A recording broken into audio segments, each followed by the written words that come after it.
All right. Well, hello and welcome everybody to your weekly astrological weather.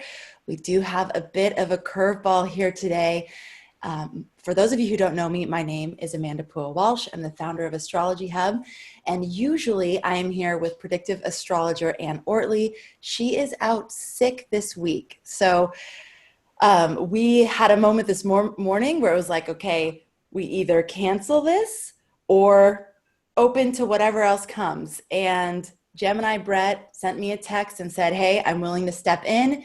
And here he is. And so for those of you who don't know Gemini Brett, he is an award-winning shamanic storyteller who practices sacred astronomy. He is also an Astrology Hub favorite. We have been featuring Gemini Brett for years.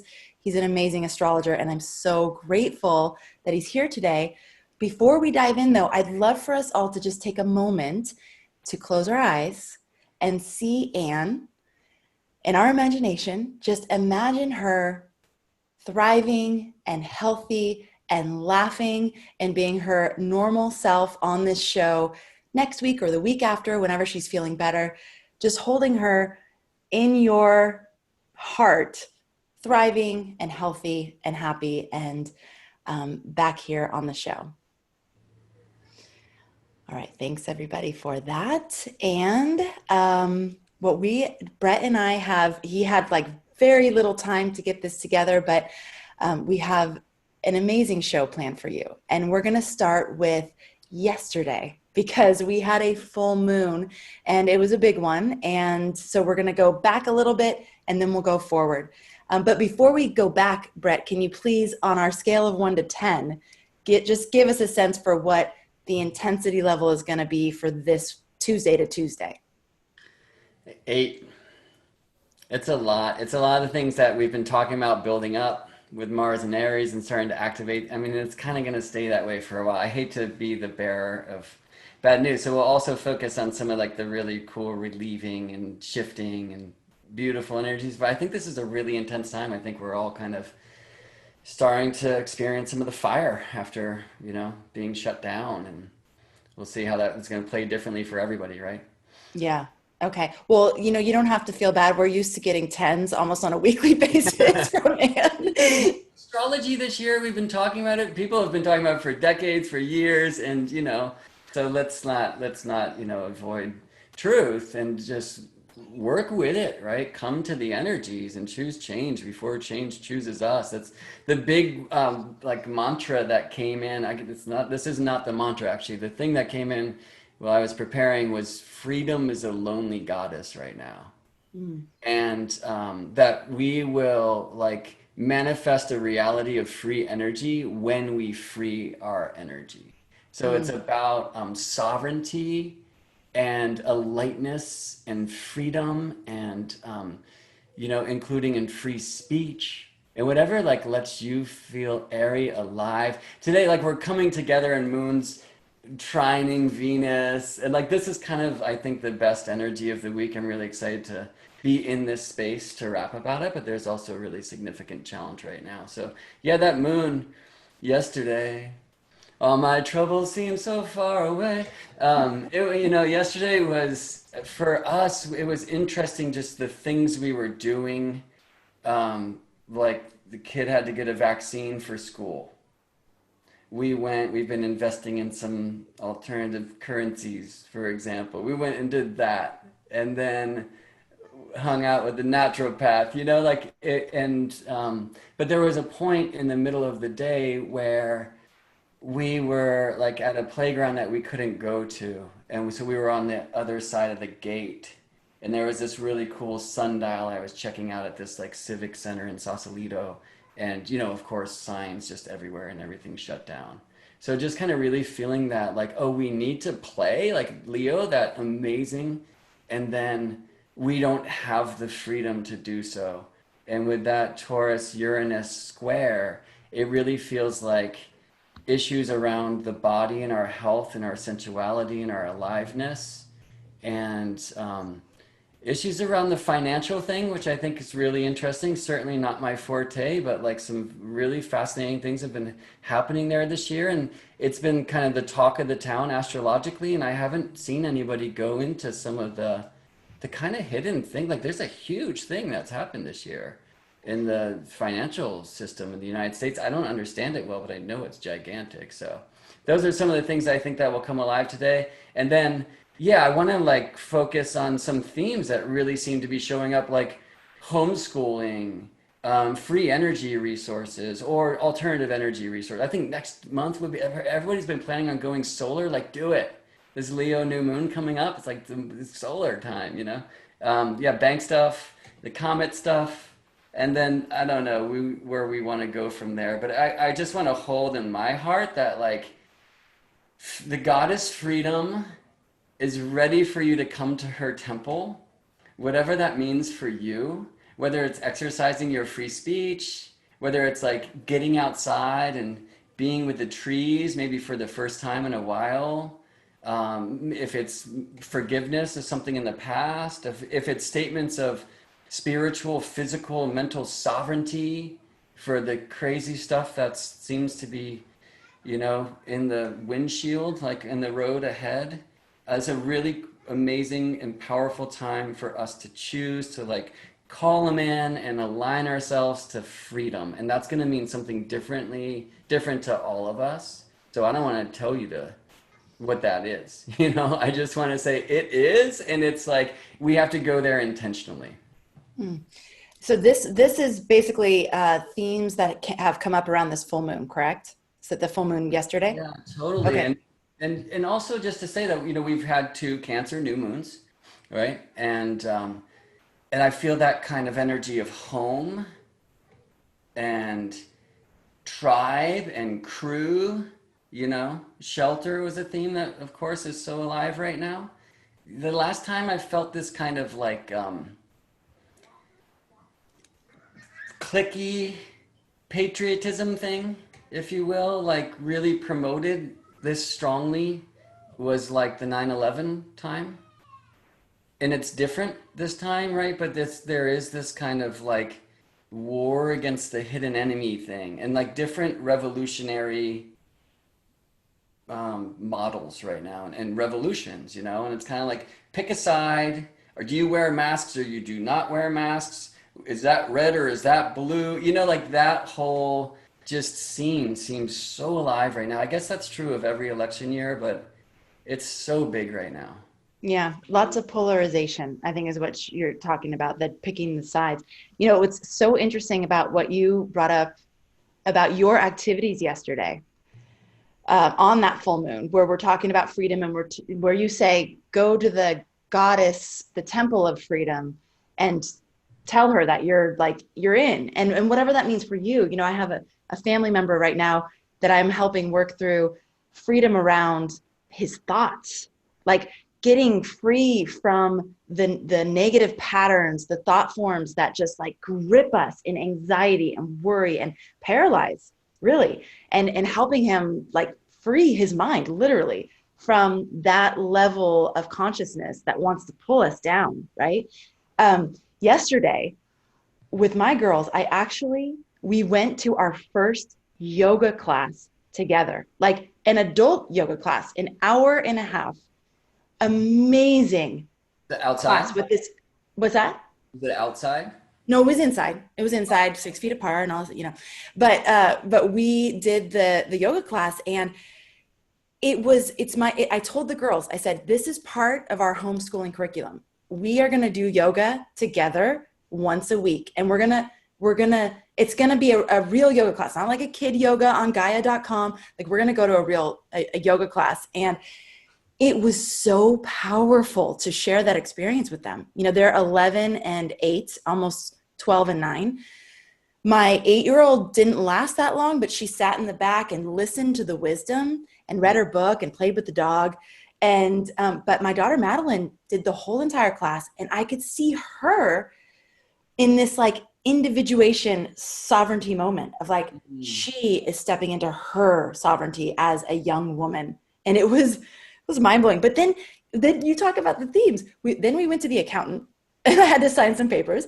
Then the girls came home and took old clothes and sewed new doll clothes. So it was like they actually created doll clothes for Sophia's little baby doll. But it's so interesting to look at these themes playing out, and how, you know, especially around with any of you who have kids, the whole school system thing and what's happening there. And so many of us feeling like we need to like take it into our own hands and figure something out for the kids, because the school system is just going through what it's going through. And but we still have these kids who have needs, and we want to provide for them. So it's been a really interesting journey there. It's a superpower. I speak often of the quincunxes, right, which is the 150-degree angle. Traditionally, it's said to be a not aspect. Aspect means to see. And these are signs that are like invisible to one another. In fact, the human eye, the optic nerve intersects the eye at 150 degrees. So what results is that we have these lacunas, we have these blind spots at the 150s, at the quincunxes. And we have stereoscopic vision if both eyes are functioning. And so that's like, that it doesn't live, but you can do these cool eye things where it disappears. And the way it works astrologically, I find so often, is that it's not like a square where, or like the so-called opposition, where it's just kind of in your world, and you know, you have to be so asleep not to experience those things. Like you have to respond to them. Like the quincunxes can just hang out in these invisible, shadowy places. And I mean, the example I always love to give is, how many fingers am I holding up, Amanda? 2. Okay, how many fingers am I holding up? No idea. Try. Oh, 3. Yeah, I mean, like really try. I'm gonna say 3. You're right. Right? So, I Nice. mean, but so how does that happen, right? I mean, we could do that 10 times. What if you got it 8, you know? There's something about experiencing things beyond the limits of our senses. That's really alive right now. And those facilities, which I would say, like, our paradigm is all but completely erased, really attempts to mute, right? The extrasensory, the invisible places. And so these things that hang out in places that we can't see, sometimes they operate like really negatively. And sometimes, this is a really scary statement, but that the ignored child is in a worse place than the abused child, it's said. A thing that's like less scary I like to often express is the Masaru Emoto and his hidden messages of water work. He shows this great experiment you can do. It's amazing. You boil white rice and you put 2 different mason jars of the cooked rice, and one you write "I love you" and the other "I hate you." And if you want to accelerate this, you love your love rice every day and hate your hate rice every day. And as you might imagine, and it's amazing to watch, it's a really cool thing to do with kids actually. The hate rice rots super quickly and the love rice does not.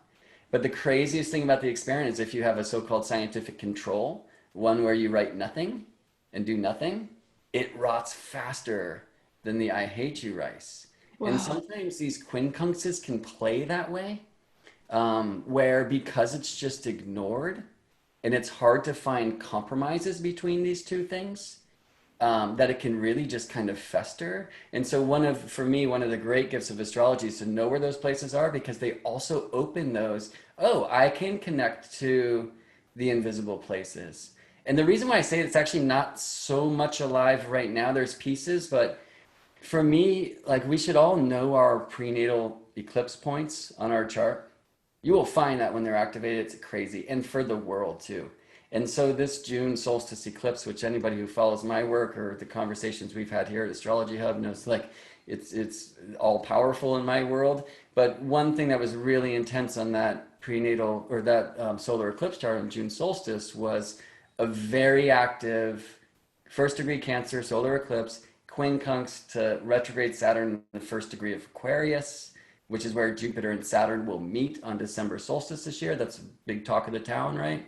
And that blindness of the way that Cancer wants to solve a problem, which is to family up, you know, and love and heart and feelings and shelter, versus Aquarius, which is like the revolutionary, imaginative insights of technological breakthrough.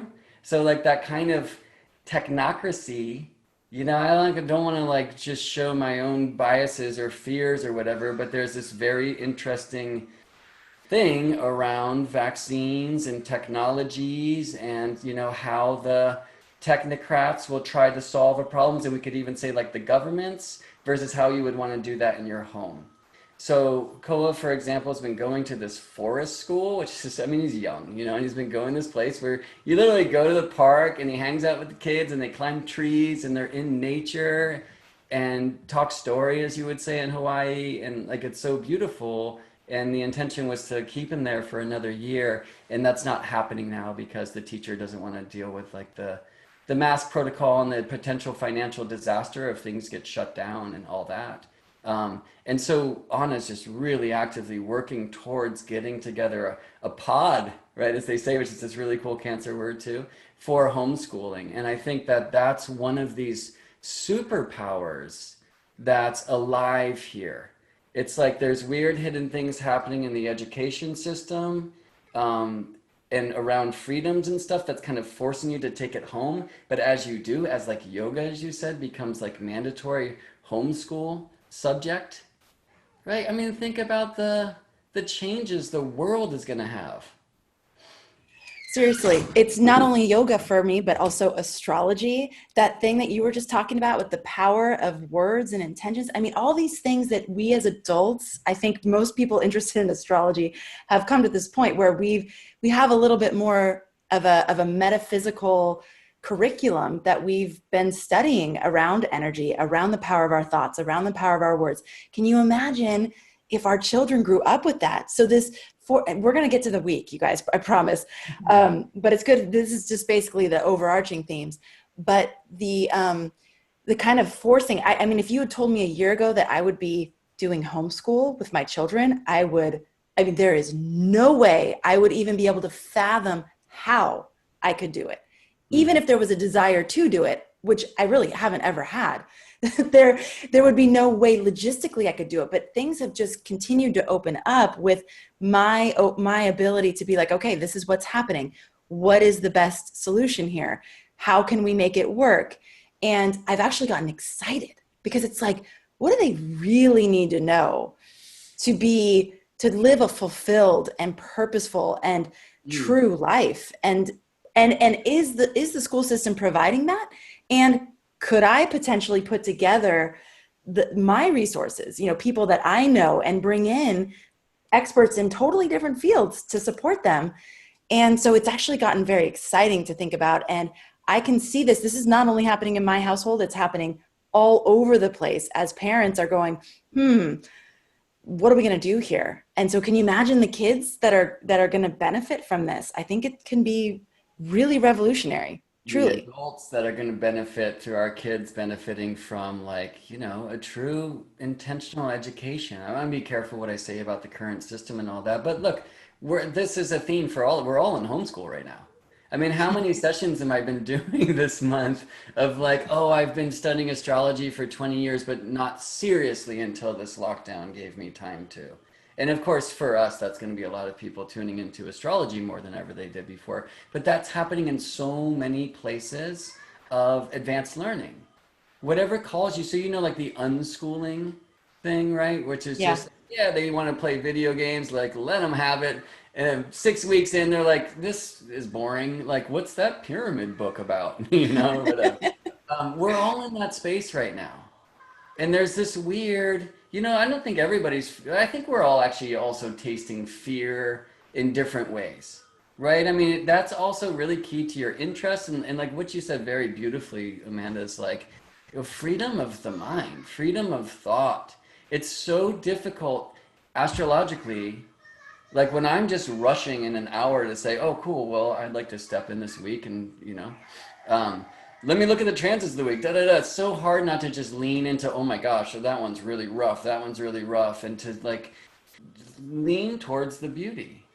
And I think astrology is a really wonderful teacher of like, how can you kind of get out of the tidal waves of the heart and pop up here into like a higher view of the thing and try to be unbiased and just say, okay, there's an interesting storm, you know, and how do we navigate this? And what do we sail into? And what do we like sail away from, but use those winds to get to the other place and then come back into the heart. So it's not astrology as a way out. But it can be tricky. In some months, it's like, really alive. Yeah. And so we're in some of those times right now. Yes. So let's use that as the segue into this upcoming week. Cool. So freedom is the goddess, friends. Go there. And again, free your energy. And literally, I believe this. Like if we clear out the garage, right? That's been this thing that's weighing down the body of our consciousness, right? And just open and allow space, then like we will literally create a paradigm where the free energy, like literally like free energy technology, I think that's part of the Taurus thing this time around. And by that I mean Uranus and Taurus. I think it's many things. It's engaging with our collective trauma in like huge ways, but it's also offering us a breakthrough from like the oil gas dependency. And of course we're starting to have like decent alternative energetic systems, but there's also something in the hidden places right now that's ready to come through. But I think on a spiritual level, it doesn't until we choose to like in a sovereign way play, like really importantly play. Caroline Casey says this, I love this, that peace is not the opposite of war, play is the opposite of war. Ooh, that's And powerful. yeah, and it's this really important Leo thing. And so that's another thing about like homeschool, like the parents that are going through, going to be taught by the children in Oh so yeah. many important ways. Did you guys go into lion's breath in yoga class? No, but we did the dragon dance thing, like that real slow kind of Tai Chi. Mm. But no, we didn't do lion's breath yesterday. All right. And one more question. Your 8-year-old, did she turn 8 before June 3rd or after? Well, she's going to be 9 on September 2nd. Okay, so before. All right, cool. So let's see. August 4th, today, as I mentioned before, Moon trine Venus in these late degrees. And there's an old, beautiful technique called translation of light, where we can see that Moon is translating the light of a. Well, actually, you know what? Let me stop there because I'm about to say something that's not true. So anyway, Moon trine Venus, thumbs up. The challenging thing though is Mars square Jupiter. So Aries Mars squaring Capricorn Jupiter. And this when we were all talking about the Capricorn, conjunctions.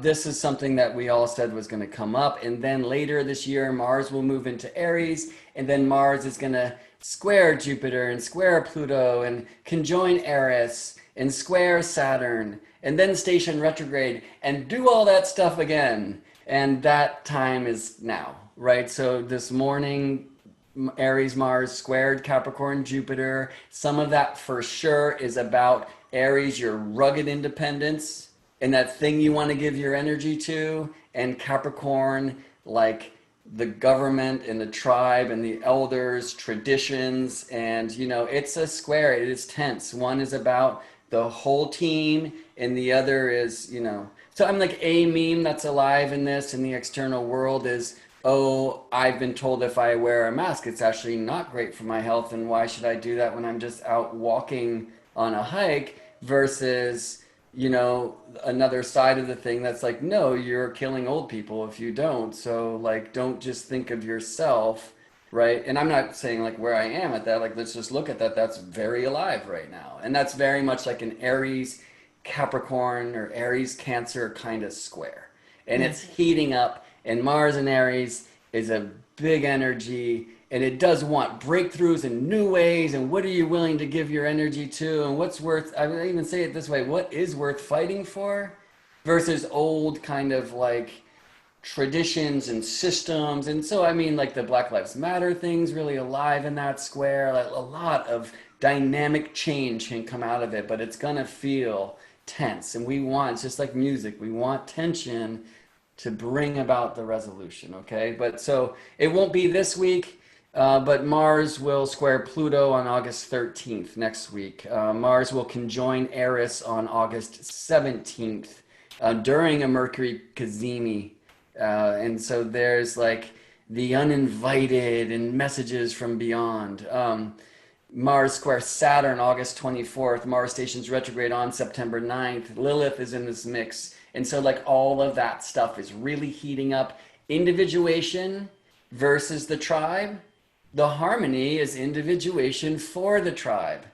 So something I've been saying for years is we in our false separation paradigm have been taught that independence equals isolation, that if you ask your neighbors for butter, you're weak and unprepared, right? And so it's the anti-village where truly this independence is through insulation, knowing who you are in your own skin, filling yourself with your light, choosing that freedom of choice, knowing what is worth going for and doing it, and doing that for the world, right? Not against the world. But that's where significant tension is. And I think it's not just the tension we feel starting today, but for the weeks ahead and really for the months ahead. It's kind of like the next movement in the opus of this strange symphony called 2020.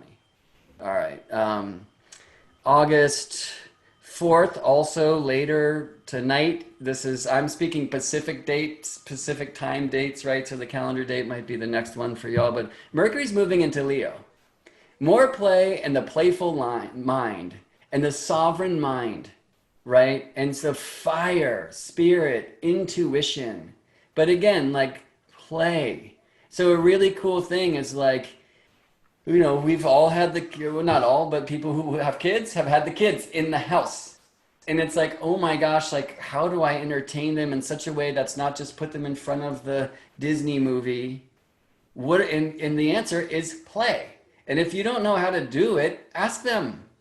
And so Mercury is always a genius teacher from the youthful mind. And the Mercury cycle began in Cancer. There's a caring consciousness, but it's now going to move into these initiations by fire. And it really is like, you'll hear me say sovereignty a lot today, whatever that word means for you, but a lot of it's going to be in play, choosing fire, and also importantly, and this will feed the Mars Aries thing that we'll see coming up, be full of your own light. Choose your way, like light your flame. Be able to say, I am, right? So these I am declarations, I think, are a way to approach this. We can speak about that later if you'd like. All right, Venus can join the North Node in Gemini. I'm looking at the true North Node. This happens on August 5th. Big deal. Venus is in a Gemini cycle. Venus's North Node lives in the sign of Gemini. And this is a very beautiful forward motion of active, I will say, thoughtful, free love, if you will. So the freedom of love, the love of freedom, the freedom's not necessarily the most exact word for Gemini, but it is in a time where like censorship is so alive right now, like regardless of what you think politically. I'm not saying I like the guy or don't. Like, look, the president was just censored on Twitter. Did you ever, for you Americans and probably people out there, like, did you ever think that the United States president would be censored by a corporation? Right? And it's been happening for our whole lives, but now it's just so obvious. And for us not to go look there, like regardless of your political bias, for us to like look at this astrologically and jump up a little bit and like, oh my gosh. So this like love of freedom, and especially with Gemini, freedom of thought, right? So you're allowed to think what you want, you're allowed to say what you want, and those days are rapidly closing in the country where I've lived, where we're still beating this like freedom drum, but why should we be on that hype if that's what's not happening in the world? We're going to see, the Generation Z, as they're called, TikTok might be getting shut down. And we can speak more about why if you want to. But like a lot of these kids are on that app. It's how they're connecting socially, and it's very importantly how they're connecting through creativity and inspiration and imagination and play and humor. And that thing might be getting shut down. And oh my gosh, that's going to be harder for these kids than not being able to go to school for a lot of them. Wow, I didn't know about that. I'm curious. I don't know if you're all curious. Why is it going to be shut down? The scene seems to be that the app itself is being used for Chinese espionage. Oh, And that the camera mic has been turned on at random times and the phone, microphones and cameras through this app. Hmm. which has been happening for those who live in this country or anywhere through, you know, the American government, right? So I don't know if you feel better about being spied on by a foreign government or whatever, but yeah, so that's like good evidence around that. And but I mean, I tell you, like my niece and nephew, if TikTok gets shut down, that's a whole new world for them. But again, like if they have to go do that by like meeting up more socially and not doing their social stuff. Sorry, I'm laughing because our cat is walking on the fence over here. I'm gonna try to learn what that symbol means. We have to have a cat as part of this show because Anne's cat is always walking back and forth on the screen. So it's perfect.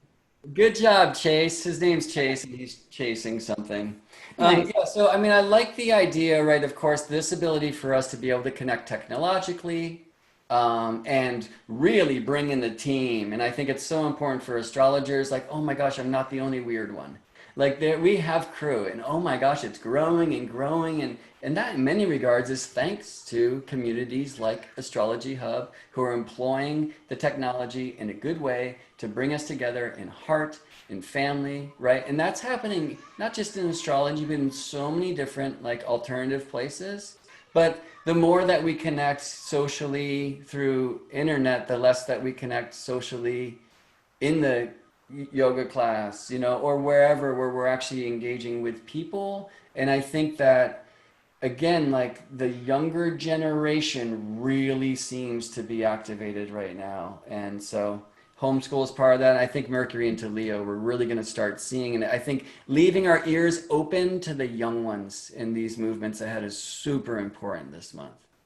And it's going to be the challenging thing to do because in a Cancer month, and I mean the new moon, regardless, like it's kind of mommy's the teacher, daddy's the teacher, you know, and we gotta shift that thing. So shifting ourselves into a place where we can have ears that are as open as our mouths when in regards to education and learning, and us learning how to play and be imaginative and creative and artistic again. All right. So Sun at 15 degrees Leo. Well, we tend to celebrate this on August 1st, May Day. It's called today, but Lammas, right? The cross-quarter holiday between June solstice and September equinox. The astronomical date of the Sun being at the midpoint between 0 Cancer and 0 Libra is Sun at 15 Leo. And that's August 6th this year. At the same time that the Sun moves to that cross quarter point, you know, which back in the day was the end of Northern Hemisphere summer. Because, you know, like midsummer used to be the summer solstice, the height of the light. But these days, that would be midway through this summer season or winter season, depending on which side of the globe you live. And it's a really important time for shift. And so being in whatever you do for solstices, equinoxes, add that to your cross quarter holiday. So August 6th. At the same time, the moon is in Pisces with Neptune, sextile the Capricorn crew, especially Jupiter.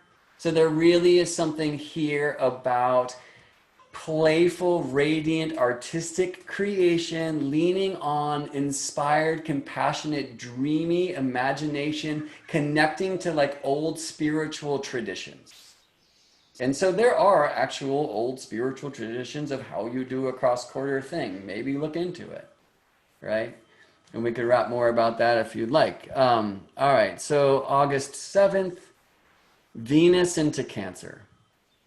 So Venus has been in Gemini for a very extended point of time because Venus danced retrograde through the sign of Gemini. Venus is retrogrades 40 days and 40 nights about every 19 months in this time in Gemini, and she began a new cycle there. So Venus has been in Gemini for a long time now, and now she moves into Cancer.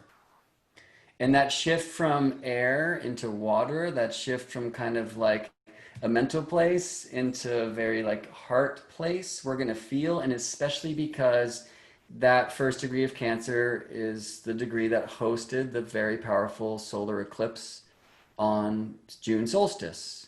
And so that's one of the reasons why I was speaking about that. Venus is going to activate that. That's in the center of this place called the sacred hoop of the stars. It's the Lakota tradition. They say it's the place where our souls come from. It's a place where the plane of our solar system, the ecliptic, crosses the plane of the galaxy, the Milky Way.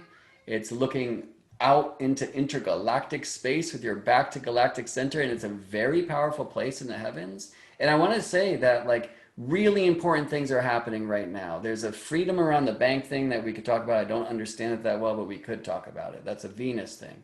There is, Standing Rock, like no DAPL, Dakota Access Pipeline, right? Like the president at the time did not show up for that thing, but the protest did not end. It's been in the courts and it's getting shut down, right? I mean, like this, we'll see. Like it's now been proved, like did not do all the environmental things right, and it looks like that pipeline, for the first time maybe ever, that a pipeline didn't have a leak, is being shut down because this was, poor environmental policy. Shocker for a pipeline. That's a big deal. There's huge things happening, like the Washington football team finally changing their names. For some people, that's a little thing. For some people, that's the biggest thing ever. And I want to lean towards the latter. There are beautiful, powerful, revolutionary things happening. And, we need to know where we stand on some of these things, I think. So Venus into Cancer also is going to give us some time to come back into the heart, to look at where we are in regards to what we want to be, our culture, our family, our tribe, our teachings, our lineage, our heritage, and, the soil that we are tending to for the seeds of the future. August 8th,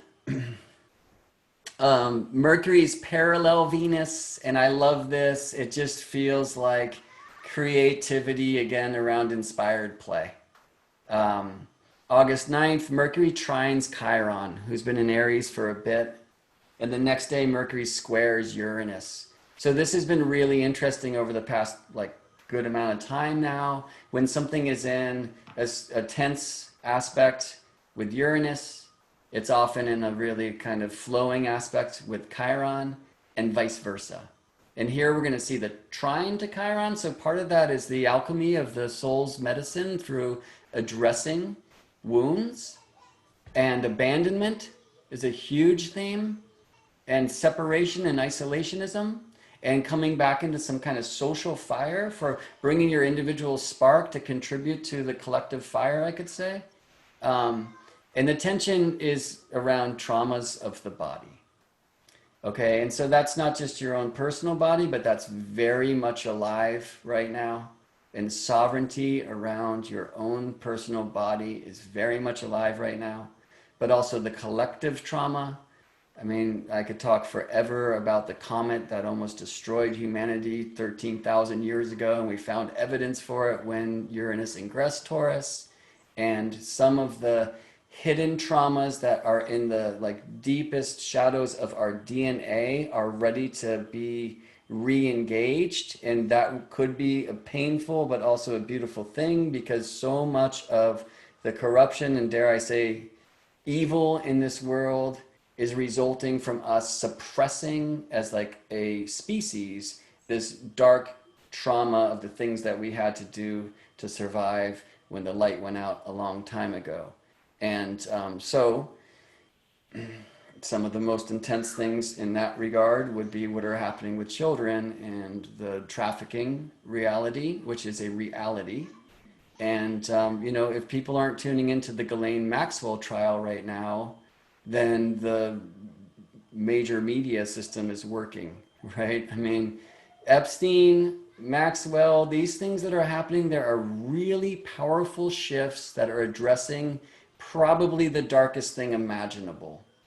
And I want to invite people to fill their heart with light, leave it in a safe place, and then let their mind go explore some of these things that are happening now. And I don't want to be the voice for that, but just one that says, go check it out.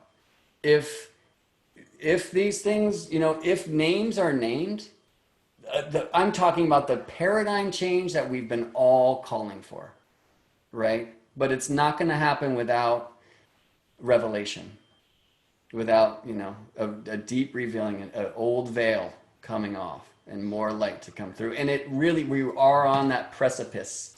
And again, this happens if people choose to go to it.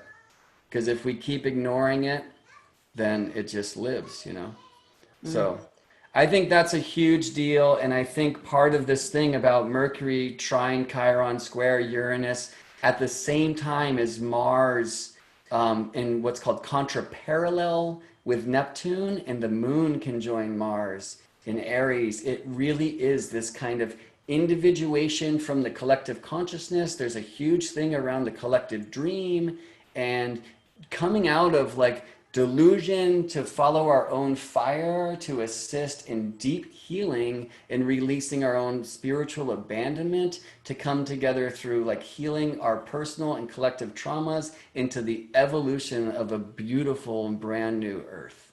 I mean, like literally, that's how big I think this thing could be. I know that sounds ridiculously new age and maybe too much, but I think we are in times of the most amazing change. And I really think if we go there, we can go there. So a couple more things to call out on August 11th, Vesta will ingress Leo. I mean, this is the keeper of the sacred flame moving into the fire of the heart. Right? So the fixed sign, Leo, fix yourself to fix the world. Follow your fire. Fill yourself with your light. Remember your divinity. Choose to follow that I am. Reclaim the truth that you can actually do whatever you want to do. And probably that starts by us stopping doing the things that we don't want to do. That should be really high in our awareness on a personal, collective level right now. Let's address that. And then next week, Anne will be back and feeling great to start with moon squaring the sun. The third quarter moon of the cycle is August 11th on Tuesday next. Wow. So there's this very interesting juxtaposition that the astrology that you just translated for us is presenting to us, which is this idea of allowing ourselves to dream and vision and create the world that I think is so alive in so many of our hearts. And even if it's vague, like we don't have the details, you can feel what it would feel like to live in more harmony and in more joy and in more community and in more expression of your gifts, right? And contribution of your gifts. So there's that happening. But at the same time, this need to look at the darkness and look at where the light in general collectively is being suppressed, which for sure would mean looking at it where it's being suppressed in you as well. So there's this like really interesting dance, because I know for myself, sometimes when I've gone into those darker narratives and looked at some of the things that are happening in the world, it can be really hard. It can be really, like, I want to say traumatizing at times. And then it's harder to see the beauty and the light and to really go in that direction. So it requires a good self-monitoring system, I think. So if we go down those Epstein kind of paths, right, there's some serious darkness in there. And it requires, I believe, like the self-monitoring to, when we find ourselves spiraling, to say, okay, well, okay, that's good. Enough information for now. What do I need to do to get myself back into a really good place? And how can I get strong again? And then go back and explore it further. What I have found is that it seems like the universe sends support to help us process through these things, and that we don't have to do it alone. I have to say that one of the fact that you're bringing up all these themes is so synchronistic for me. I don't know if it is for all of you as well, but in yoga yesterday, the theme that the teacher, who's so wise and beautiful and just a complete metaphysician, one of the reasons why I want my girls around her a lot, was to basically unleash the dreamer and to allow ourselves to imagine this new world that is being created. She shared some of her visions, which was an amazing thing because it unlocked so many ideas for me. And so if you're stuck with what your vision might be for your contribution, maybe ask other people what theirs is. Because some of the things she shared, she's like, I have this vision of these huge bike paths that basically cover this entire island, so we all can be riding our bikes and talk about the blend of technology. She goes, but we could have electric bikes too. So when we're going up the volcano Haleakala, we can get up the hill. We don't have to get stuck down, And then she's talking about how, where the cane fields were, and I'm on Maui, everybody. So where the cane fields were, why don't we make those coconut groves and mango tree groves? And instead of the kids being stuck in classrooms, why don't they work amongst the trees and go and tend to the trees and play in the trees? And it was like, oh, this vision that she was painting, it was so glorious. And it allowed me like, oh, cool. Like what could we contribute? And my idea came in the shower, and it was much more immediate. And I was like, gosh, a lot of people are quarantined on this island right now, especially if they've come back from the mainland. They have a 14-day quarantine. They could be totally healthy, but they have to do a 14-day quarantine. Some of them, like, they're doing the contact tracing thing. So if they were at a place with a person who tests positive, then they have to quarantine. So there's a bunch of people quarantined. It was like, how could we use technology to support these people instead of thinking of them as lepers, like, oh, they're sick and I need to stay away? Like, maybe we could meal train them like you do for a mom with a new baby, and we like go grocery shop for them, but we use technology as a platform to know who needs our help. And they could put their grocery list online, and we could go and support them. And maybe the kids could write them letters and say, we're thinking about you, get well soon. So I'm thinking, because in her vision, it was like a very community, or, oh, she also had this other idea of flash mobs that would just happen like all the time. It's like part of our culture, just like the flash mob where everybody just starts dancing spontaneously. I was like, this is the cutest vision. Her inner child so alive and so joyous in her share. And it touched my inner child and was like, ooh. But so I was thinking, if we're going to have that kind of community, where the kids are working in the groves together and we're riding our bikes, how do we get there? Like, there's going to be steps, because right now it feels like the furthest from community. Like everybody's isolated. People are afraid of each other. So could we take steps now to start building that through crisis? Because that's when people can come together. So I'm only sharing that because her sharing unlocked for me some ideas of like, well, what could we do? Like right now, what could the girls and I do as part of our homeschool curriculum? Maybe we go out and we support people that need our help right now. And then hope maybe you'll have some ideas too. But I love this idea. And part of that inner child in us feeling like it can play and explore is it needs to feel safe enough to do that. It needs to feel held enough to do that. And who can do that for you? You can only do that for you. Like, you really can only provide that safe space of nurturing and acceptance and love and support for yourself. I mean, yes, the people in your life can do that too, but we have to do that for ourselves so that spark in us can feel safe enough to come out and play and explore and see the world with such innocence and possibility, right? Absolutely. Yeah, I mean, it's so spot on with what I see in the astrology. I'm going to just name a thing that you said that's really importantly, like going into some of these kind of scary places, and then the mind will say, like, okay, that's enough. I would suggest that actually is a message to the mind from the heart. And that's what discernment is, right? So literally have a prayer, and I'll often call heart honey. It's like, okay, honey, like, hang out here, like there's a warm blanket for you, and then I'm gonna go explore this thing, and I'll let you know anything that I think is like relevant. But like, it's okay. And then there's like, I'll feel the cord. It's like, come back in, because you're terrifying yourself, and that doesn't make me beat, right? And that's not the dance. So we end that thing tonight. And then I think really importantly, we really want to share this information that we're finding outside of the mainstream, especially with people who really feel to be, because you start looking, it's like, oh my God, there is this very intentional collective dream, like program that's running. And so ways out of it, first of all, the most beautiful way out is just choose to take back your dream. What was the phrase from the yoga teacher? The acronym? It's something about unleashing the dreamer. Yeah, Yeah. unleashing the dreamer. So I would say like unlocking like the dream cage to unleash the dreamer again. Because, so the thing is, there's a lot of people who, whatever term you want to use, like they won't have their weirding or their awakening in this lifetime. I think waiting for that kind of mass happening is like, it's a fantasy I used to love to explore, and I don't think it's actually the way things are really meant to work. And so I've said this often, I think it's really alive with Mars. in Aries and starting to activate these things that we've been talking about. Like the role of the awakening one is not to shake the sleeper awake. If you do, they will lose the dream. And it is that vision that sets us free. The sacred warrior is here to keep the fire lit, so the dreamer can rest peacefully, awaken at their own pace with that vision intact.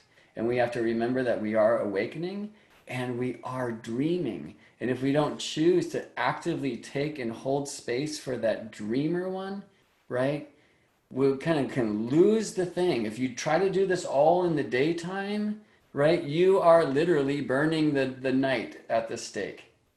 Whether you want to call that the feminine or the yin, that psychic, intuitive, dreamy, heart-centered, that one, like honor that one. So in your active waking day, like make moves to create space for the dreamer, sleeper you to be at rest. And if you're making moves into your own investigations and they are just terrifying you to the point where you can't sleep at night, you're not activating the dreamer, you're activating the nightmare, And you really have to be careful not to pull other people into your nightmare. Because, when I'm out walking, and if I'm out in nature, look, frankly, personally, I'm not wearing a mask. If I'm 500 feet from the next person, if I walk by someone, I'm going to respectfully put that thing on. But if I say hello to somebody, you can see people who are watching a lot of TV, they're just hide from your voice as if it's carrying the current of disease. And there is this separation consciousness that has been plaguing our reality since before you and I were born. And it's ramping up more and more, and it's never happened, at least where I live, in this way. I mean, it's happening in ways that, like, the complete paradigm, which for some reason is still able to exist in the records, like that plays of, Home of the Free and that scene, like, that's not what's happening. And we have to be able to take an honest look, and I think it's not my forte, but write down in short sentences, I notice this. This is happening, right? So interesting, like this app the kids like was just banned. The US president was just censored in Twitter, right? So like, I'll write that down. I don't need to say, and this is how I feel about that. Let's come back to that, but just write down the data a little bit and then go have a peek at that, right? And so it can get really difficult and separative too when you go into these alternative researches like astrology or like whatever, because how can you bring that back to the crew? But the thing is, as you are on your own path and you can trust that people are in the place of the dream where they're meant to be and just love it all, right? You do your thing. So there's a few things that I would recommend, like actually doing in body. And you might want to wait for the new moon for some of these things because it tends to be the waxing half of the cycle makes things bigger. So if you're going to make investments, that's one of the thoughts. There are certainly financial astrologers that would be able to say much more things about this than I could. But investments I think people should be making right now are in earth technologies, earth first technologies, right? So like we got a solar quote and it's ridiculous. And we need to start playing with some competition and see if we can bring that down somehow. But when I look out this window, I see a beautiful mountain and in front of it, I see a Chevron refinery.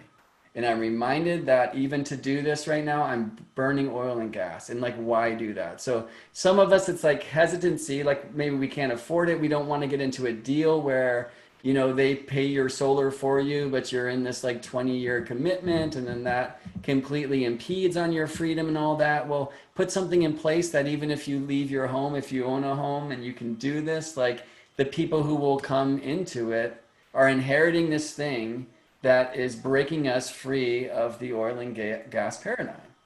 And trust me when I say there are technologies, well, you don't have to trust me, sorry.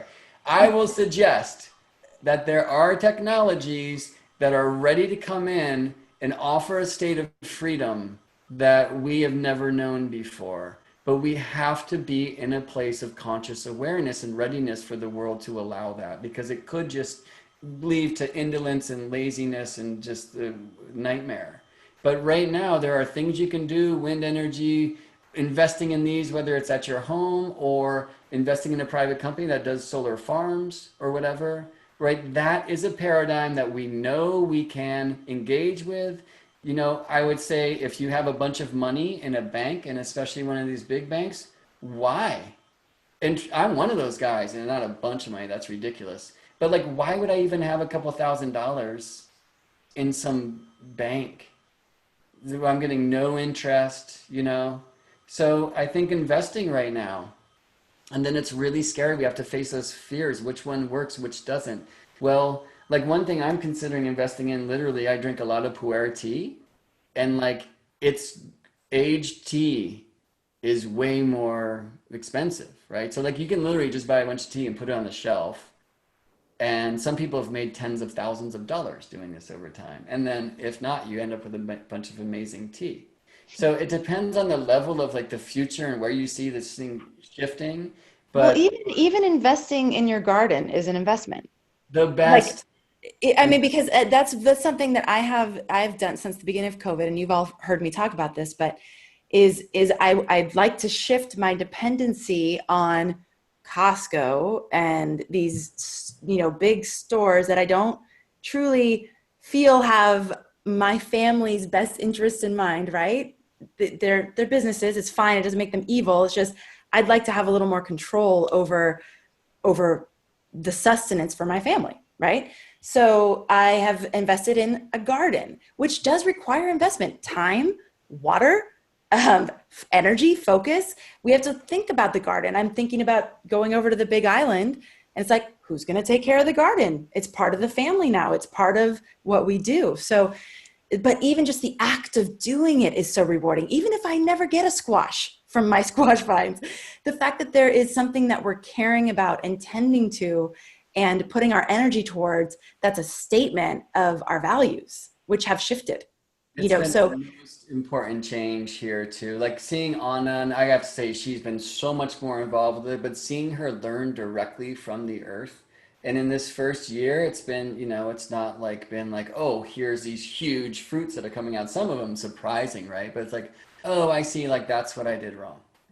Or I'll do it this way next time, or this should be higher or lower, or like just that direct learning through experience, that is sovereignty. So, I mean, you just said it in a way that I forgot the words, but so beautifully, Amanda, like releasing ourselves from the paradigms that we were born into, right? And with our awakening to a more environmental first consciousness, to the things that we need to leave so we can open for the new vision and actively dreaming. And like many of us were told you can do whatever you want to do, honey, but there was a lot of you can do whatever you want to do as long as you want to do what mom wants you to do because mama knows best and you need a 401k and this is how it is to be safe and you better have a degree. And I know I'm speaking and revealing my own path of privilege and all that, but I also know that I'm speaking to a lot of people who were in a similar scene. And we need to reclaim the dream of, yes, you can do what you want to do. And what is it? And very importantly, what is it not?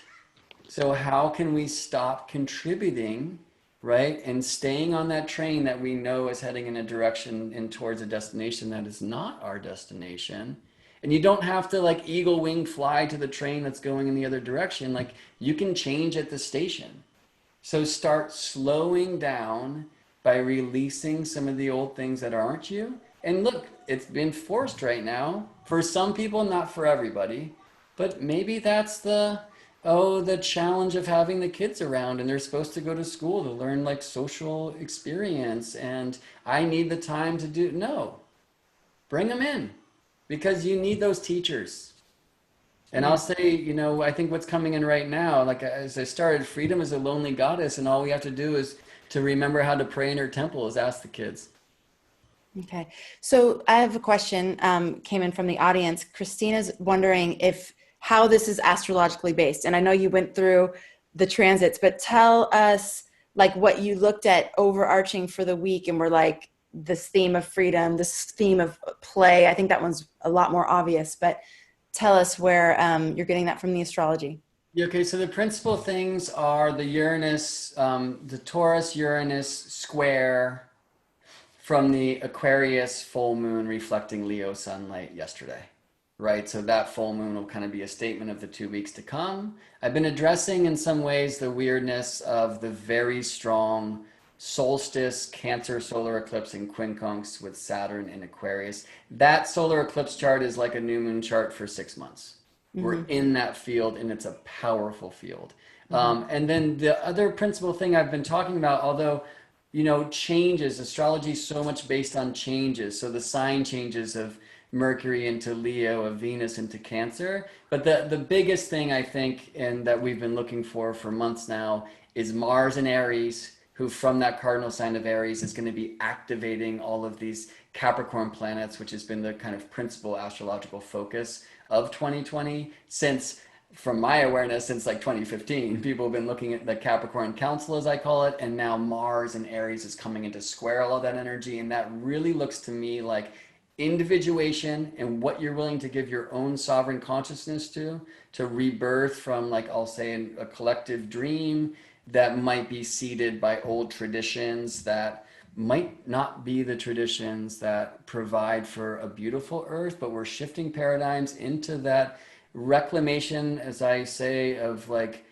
our archaic revival and village consciousness that will literally present that kind of council of elders in connection to the playful insights of the children, that provides for new traditions that will preserve the earth for the 7 future generations. So those Brilliant. Okay. are What about, in places I'm looking.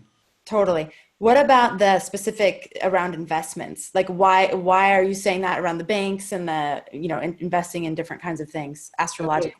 Yeah, well, so some of that is just the Capricorn stuff for years. Astrologers, especially those who study the financial correlations more than I do. I would recommend, if Astrology Hub's interested in pursuing that, check out Georgia Stathis. She's great. She's a Bay Area astrologer who does many things, including financial stuff. And I think she'd be a great special interview for you guys. So the themes are the Capricorn happening, right? So especially when Pluto came into Capricorn, which was in 2008, global financial crisis, because this debt-based fiat currency thing is not real. And that's one of the deep kind of entrenched paradigm defining things that really needs to shift. So when Uranus came into Taurus, a sign that many associate with banks specifically and with the financial system, that seemed to be one of the active forces that's going to kind of stimulate something that was a long project, Pluto through Capricorn, which is till like 2024, Saturn through Capricorn, which ends with the Aries Aquarius ingress in December, Jupiter through Capricorn this year. And so it really seems to be this time of like great shift. And so part of that could literally look like the system that we know going down. People are so, like focused on the pandemic thing that they're missing like the amount of money that the Fed just put into the system. People were really rebelling against that when it happened with the big bailouts last. And it seems to be going under the radar right now. It's bigger than it was at that time. And so that might like keep the thing alive. I don't know. But like people in the independent kind of financial realities, and you'll see like silver and gold prices are going nuts right now because people are scared. And then there's other like foreign countries who are pulling out of the paradigm of like the US dollar being the dollar of like the oil reality. Again, it's not my thing. But the astrological happening is the Capricorn gathering, Aries Mars stimulating that, Uranus and Taurus being activated in different ways and being really significant in this full moon, yesterday's full moon. And again, I think with Uranus and Taurus, there's freedom around the body and our sensualities and freedom from the traumas in that regard. And then also on a more collective level, freedom from old like banking paradigms. And there's something about like if your resources are stagnant, they like literally might become inaccessible. So playful, new, imaginative, creative ways to like do something with that. Okay, so one of the things that is coming in for me right this second, and we're going to wrap up, but is with all of the density and intensity and like thick energy that I know so many of us are feeling right now in this time, celebrating the wins in your life, any time where the light is coming through, even just a little bit, even when you have a moment where you're having like a vision of the future, or you have a conversation with someone where you feel like there was an opening or a crack, and the person is, and there's some light there. It seems of utmost importance to continue celebrating those cracks, those openings in consciousness, so we can make space for more of it. And part of all these things you're talking about is making space for more light. I mean, physically doing that. Maybe that has to do with your bank account. Maybe that has to do with your garage. Maybe that has to do with your body, but so there's the physical making space for light. And then there's the mental, emotional making space for light. But all of it needs to be celebrated along the way, because we can so easily discount it. Some of the things you brought up earlier that are in the news, but not being highlighted, no one's really talking about them, but they are big wins. It's the same in our own individual life. Like, are we letting the things that are anxiety producing dominate the narrative, or are we allowing space for the places where things are shifting in a good way, and the harmony that's coming through, and the ideas and all these things that there's little shifts happening everywhere all the time. And for us to pay more attention to those is again gonna keep the momentum moving in a good direction. So And I think one of the huge wins to take notice of is how you respond to challenges now versus how you used to do. Another thing I'll say is, like, I believe the children are the teachers. Like, it's pretty cool to live with a guy who just turned 5, because every climb on, like, he can now jump off a higher wall than he used to, and I'm awesome. And it's like, cool. Like, such a cool teacher of that inner light of divinity. So I think really important things. I love that, Amanda. It's really important for us to have that reception and reflection of our own growth. And one of those can be like, oh my gosh, look, I'm willing to go into this place that I didn't used to go to, and I can keep my like sanity and centeredness here. And as the world's going nuts and I see people afraid, like, I'm going to do what I need to do to stand tall and be a pillar of light for others that can like ignite their own flames from if they diminish through the weirdness of our time. So what can I do to just walk the talk and be in my own way? And there's something I think really important of the power of our consciousness and our attention, right? They say energy flows where attention goes. And part of that is like, we are doing it. Like, there's some, I think, as I've been saying this for a while, like, you haven't even seen it yet. And when it comes to 2020, which is a kind of terrifying statement, but we are given that wall to push against, to right now develop our strength, because it is time for literally game-changing paradigm shift. The things like we've all been calling in that seemed, as I've grown, like, oh, that's intangible, that can't happen. Like, yes, it can. And it's just us charging up for change. And the fuel is to look at how much you have changed already. So if you fall prey to the thing of like, oh my God, I'm off my path, I'm not doing this, and it's so easy to, like, answer that with, put your hand on your heart and think about where you were 4 years ago, 8 years ago, 14 years. I mean, you are growing so rapidly in 6 months ago. 6 months ago, 2 days ago, right?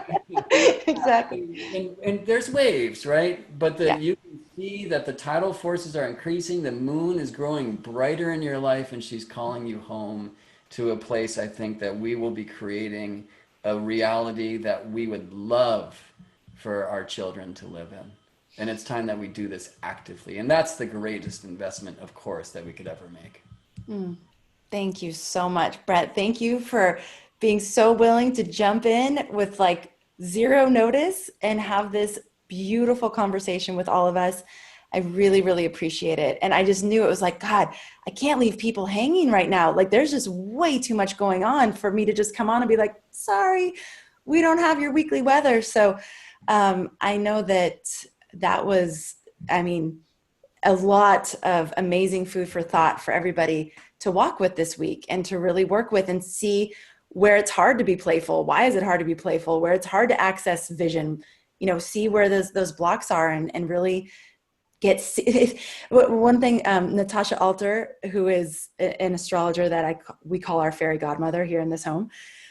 She says about my daughter, Sophia, she goes, Sophia is here to be serious about play. Like she is serious about fun. It is her soul's mission to have fun and play. And there's a seriousness around making sure that happens for her and everyone around her. So it sounds like we can all take a little bit of dose of Sophia this week and get serious about our play. And let's remember that Sophia means wisdom. Yes. So she's the daughter and a mother of us all. And in some paradigms or traditions, Sophia is the earth herself, right? So being really serious about play, perhaps that's what incarnating in this place is all about. And we need to take that back. So yeah, I really appreciate the opportunity. I mean, I'm trying to fill some very powerful Astro shoes in the great and blessings to Anne, like to keep her in our heart and all of the people who are going through challenge right now, for them to come back even stronger and more alive. And I know those of you who are used to Anne, like I'm a very different cat. We have love for each other. And so, yeah, back to your normal deprogramming very soon. Exactly. We'll see if Anne's back next week, or maybe we'll have another dose of you. Either way. I would love to anytime. I really appreciate the opportunity. I love Astrology Hub. Love all you guys. Keep it up. More light. We're doing it. It's happening. Thank you. Thank you. All right, everybody. Thank you so much for being here. And thank you for being a part of our community. And thank you, as always, for making astrology a part of your life. I'll catch you on Thursday for sure for the Cosmic Connection. Oh, Amanda, can I say one more thing? Yes. Look, all of the planets are visible right now before sunrise, including Mercury, depending on where you are. Get up. Get up before the light. Show that you're willing to give some energy to the night. Bring your day there and sit and see Saturn and Jupiter and Moon and Mars and Venus and maybe Mercury, and introduce yourself and call them in as guides in your life. They miss us, and there's nothing like being a true earthling by connecting with the heavens in that visual, experiential, sentient way. This is also part of the Taurus, Uranus happening, bringing the heavens into the body. And I would be remiss if I didn't serve that principal focus of my mission. Perfect. Thank you. Thank you. All right, everybody, take care. We'll see you soon.